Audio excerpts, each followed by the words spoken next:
On my website, gbiotica.com, there are some 350 serious articles about the need to be healthy by eating the right sort of food. But everybody seems to think that bad things will never happen to them. So prevention is a dead duck. So let me try being silly. For a few billion years, the Earth was just a barren rock. Nothing. No Netflix, Facebook, nothing. Not even TikTok. Then one day microbes appeared, probably from an asteroid whose driver had nodded off, so it crashed into Earth. These microbes were hungry, so they broke down the rocks and made soil.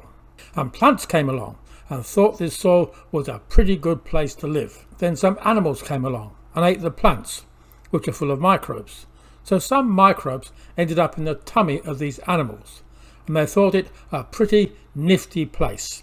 Nice and warm and plenty of food. But the animals said to the microbes, "Okay, you can stay there, but you have to pay some rent." But credit cards hadn't been invented, so they would work to earn their keep. And they did this by digesting the animal food, making all sorts of good stuff from the animals.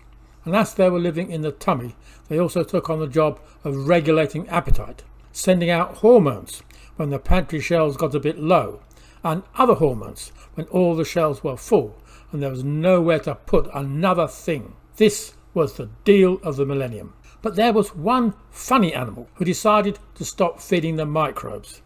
So the microbes stopped checking whether the shelves were full or empty, and nicked off to live in a more friendly tummy. The animal was of course us, and that is why instead of living a long and healthy life, we overeat and get fat and sick. But some humans thought that having the microbes checking the shelves so they knew when to eat and when to stop eating was a pretty neat deal. But it turned out that these microbes were a randy lot, and when the humans started to feed them again, they got stuck into the hanky-panky.